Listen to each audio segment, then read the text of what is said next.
quotes. The ones in grey generally come from the Ethiopian community, and those in blue from Cameroon. And looking first of all at the basic knowledge about research, this has come up with Adamu's talk. It was very interesting, the differences between the communities.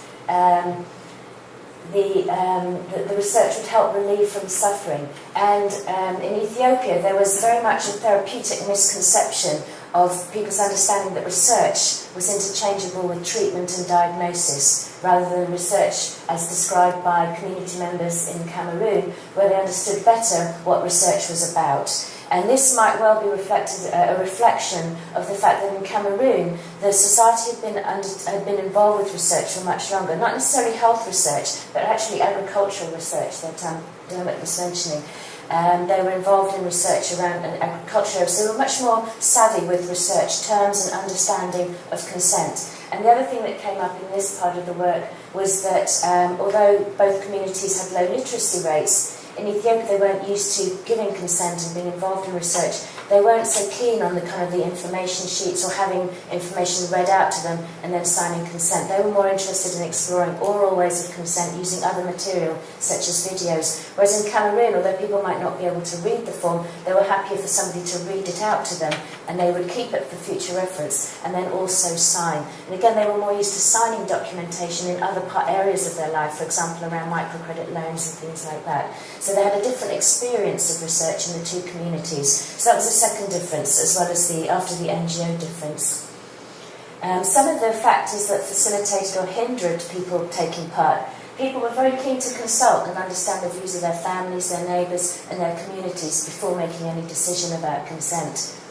We've already touched on language and forms, and now what came through in the Ethiopian research was that if you I haven't got time to tell you more about this, but when you ask people about what they think causes podiconiosis, although they might have made the observation that it runs in families, often people would think that it was a curse from God or the evil eye, and thinking that meant there was no cure for it if God had somehow tainted you in this way, so there was therefore no point in taking part in research, and that was a barrier. So obviously improving people's understanding of the pathogenesis of the disease would be an important part of in recruiting to studies. Now these three things all came together very closely. I've already mentioned it's an extremely stigmatising disease, and so because the communities were so stigmatised, it then became an issue of confidentiality and trust as to who they would talk to and who they would confide in, and who is asking them for consent. So again, some quotes. These are from Ethiopia.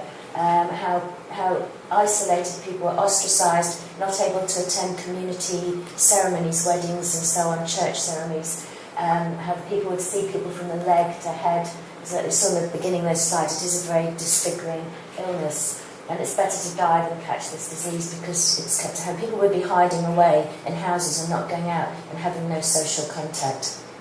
Now again, in Ethiopia, so this issue of stigma and making people reluctant to come forward to discuss with researchers, to be seen by clinicians, to be diagnosed, treated or participate in research, was again very different. This sort of fear of the stigmatisation in Ethiopia compared to Cameroon, where Cameroon the attitude was much more open. Well, if this is going to help or if I need to be treated, then I need to be open with the doctor, so I'm happy for doctors and researchers to examine me or to tell my story to them.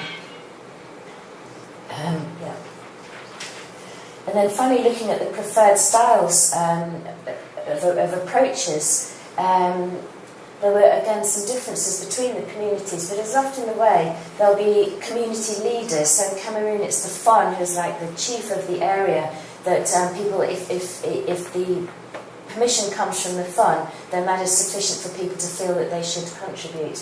Others felt in Cameroon that the family head should be the one giving the consent, the gatekeeper, if you like, because it's relevant for the whole family. Whereas in Ethiopia, this is a quote here, the males are usually the head. However, if you've got a sensitive study involving the family, it should be a family-wide decision. And another difference here is that in Ethiopia, there are households that are headed by women, and in that situation it might be the woman who is the decision maker.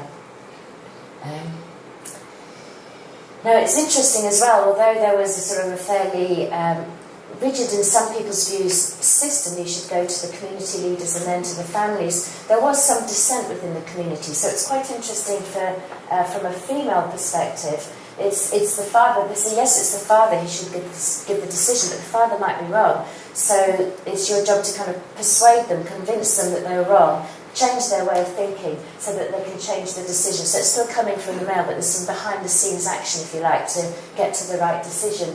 And for the younger generation, this was a young male saying, well, actually, I'm an adult now, I can make my own decision. It's down to me as an individual and not my family. So a number of recommendations came out of this work. Just quickly go through this. So some of these have come up already. Things like language can be difficult, so to build on words, narratives and metaphors that have more resonance with the community, and to avoid technical language and jargon, using non-verbal materials, and particularly to focus on interest on aspects that are of interest to the participants. So they're very interested to know what the benefits will be of participating in research. And I've already mentioned these issues of confidentiality, particularly in relation to stigma. It was really important to develop relationships. So this needs to develop over time. You can't go in, have a chat with somebody and get them to sign up to a study. It's about relationships with the communities and the prospective participants, and showing respect and a genuine desire to help the community. And that was really important. Working in partnerships with those who are trusted, such as the NGOs, or through the authority structures that your community has already identified as for them being the proper channels to be moving through, and to be testing comprehension of participants to ensure that their consent is truly voluntary. So we ended up with two systems that we actually then used in order to take the studies forward and actually start the genetics work.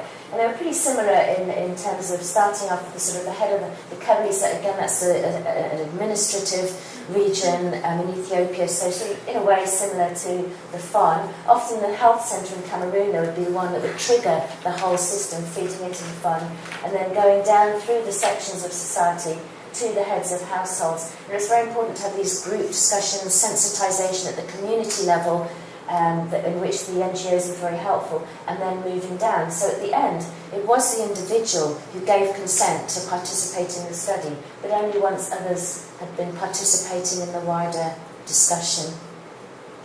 So just a couple of discussions. That's all I'm going to say really about the studies that we've undertaken and our results. But some common themes. So there were very much differences between the communities, so there's never going to be one rapid ethical appraisal protocol that can be applied regardless of the community.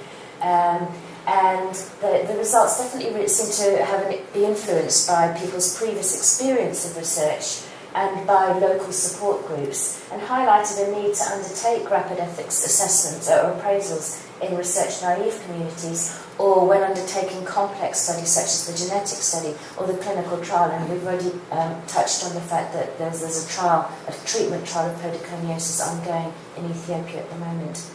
So that's all I have to say. It would be nice to have a sort of a more wider discussion if we have a bit of time left.